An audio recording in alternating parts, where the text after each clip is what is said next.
Now, Mr. Aycock. Dick. Dick, we want to talk to you about your activities since your parole. To our knowledge, you've gone on at least 2 big check sprees in the Kansas City area. Uh-huh. Hung out quite a few. Could you give us a list? I'm curious, Dick. Why do these people accept your checks? I'd like to know the secret. The secret is, people are dumb. Fine, Dick. Very funny. But just for the moment, let's forget these checks. Dick, suppose you'd tell us something about your family background. We always had clean clothes and something to eat. My dad was strict, though. He wasn't happy unless he had me doing chores. But we got along okay. No serious arguments. My parents never argued. I can't recall a single quarrel. She's wonderful, my mother. My dad was good, too. I'd say they did the best for me. I played baseball, football. After high school, I could have gone to college on a football scholarship. I wanted to study engineering, but even with a scholarship, deals like that cost plenty. I don't know, seems safer to get a job. Before my 21st birthday, I had worked as a railway trackman, an ambulance driver, a car painter, and a garage mechanic. I had married a girl, 16 years old. Carol, her father was a minister. He was dead against me. Said I was a full-time nobody. He made all the trouble he could. But I was nuts for Carol. Still am. There's a real princess. Only see, we had 3 kids, boys. And we were too young to have 3 kids. Maybe if we hadn't gotten so deep in debt, I could have earned extra money. I tried. Mean as hell. Her and her whole family. She divorced me when I was still inside. I'm not complaining. Last August, when I left the walls, I figured I had every chance to start anew. I got a job in Olathe, lived with my family, and stayed home nights. I was doing swell. Until November 20th, the day you stopped doing so swell, started hanging paper. Why? That would make a book. Perry, my buddy Perry. He was paroled in the spring. Later on, when I came out, he sent me a letter, postmarked Idaho. He wrote reminding me of this deal we used to talk over about Mexico. The idea was we would go to Acapulco, one of them places, buy a fishing boat, and run it ourselves. Take tourists deep sea fishing. This boat, how did you plan to pay for it? I'm coming to that!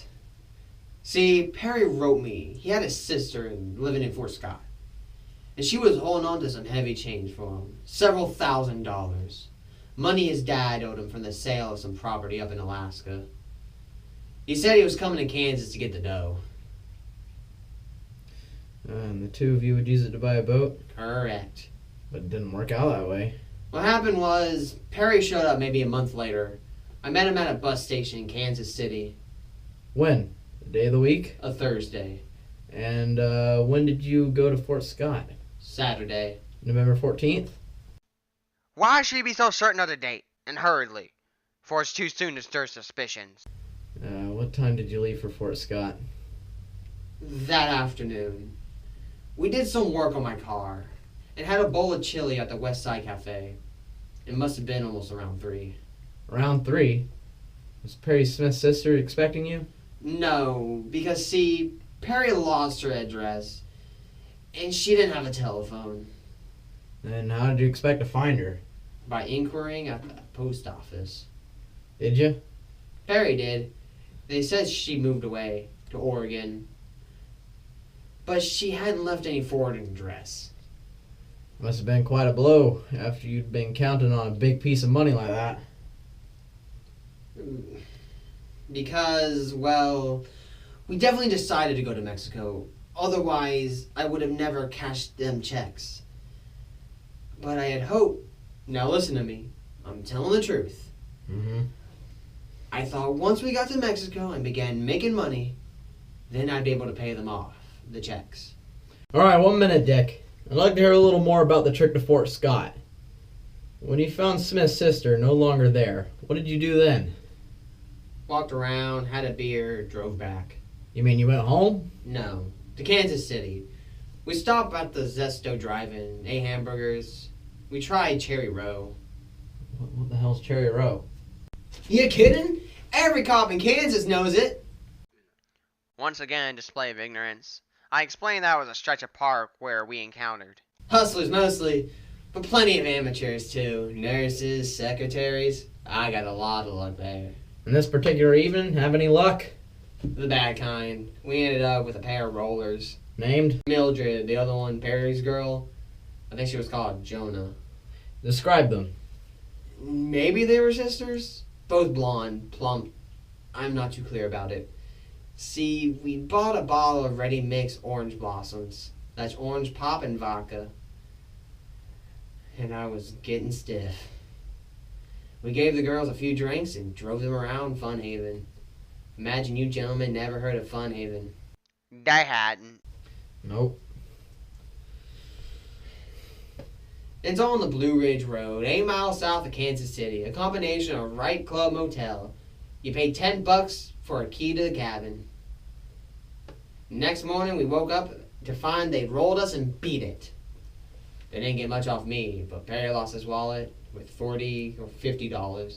What'd you do about it? There wasn't nothing to do. You could have notified the police. Oh, come on. Quit it. Notify the police? For your information, a guy on parole is not allowed to booze or associate with another old grad. Alright, Dick, it's Sunday, 15th of November. Tell us, what you did that day from the moment you checked out of Fun Haven. Well, we ate breakfast at a truck stop near Happy Hill. We drove to Oakland, and I dropped Harry off at the hotel where he was living. I'd say that was around 11. Afterward, we went home, and I had dinner with the family. Same as every Sunday. Watch TV. A basketball game. Well, maybe it was football. I was pretty tired. When did you next see Perry Smith? Monday, he came by where I worked. Bob Sands Body Shop. And what did you talk about? Mexico? Well, we still like the idea. Even if we hadn't got hold of the money. To do all we had in mind, put ourselves in business down there. But we wanted to go, and it seemed worth the risk. Worth another stretch in Lansing? That didn't figure. See, we never intended coming to the States again. On the day following the check spree, that'll be the 21st, you and your friend Smith disappeared. Now, Dick, please outline your movements between then and the time of your arrest there in Las Vegas. Just a rough idea. Wow. I went into total recall. I began an account of the long ride, the approximately 10,000 miles Smith and I had covered in the past 6 weeks. I talked for an hour and 25 minutes, from 2:50 to 4:15, and told, well nigh tempted to list them, of highways and hotels, motels, rivers, towns, and cities, a chorus of intertwining names.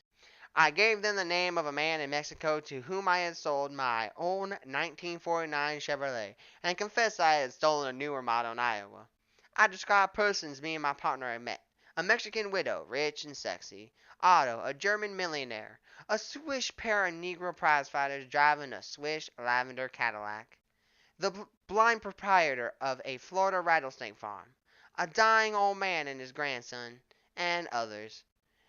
And when I had finished, I sat with folded arms and a pleased smile, as though to be commended for the humor, the clarity, and candor of my traveler's tale. Guess you know why we're here. I guess you realize we wouldn't have come all the way to Nevada just to chat with a couple of 2-bit check chiselers. Would we, Dick? What? Come this far to talk about a bunch of checks. I can't think of any other reason. Tell me, Dick, you ever heard of the Clutter murder case? Whoa now. Hold on here. I ain't no goddamn killer. The question asked was whether you'd heard of the Clutter murders. I may have read something. A vicious crime. Vicious, cowardly, and almost perfect. But you made 2 mistakes, Dick. One was you left a witness, a living witness, who will testify in court, who will stand in the witness box and tell a jury how Richard Hickok and Perry Smith bound and gagged and slaughtered 4 helpless people.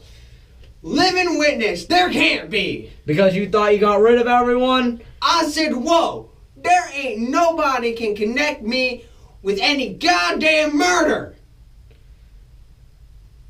Checks, a little petty thievery, but I'm no goddamn killer. Then why have you been lying to us? I've been telling you the goddamn truth. Now and then, not always. For instance, what about Saturday afternoon, November 14th? You say you drove to Fort Scott. Yes.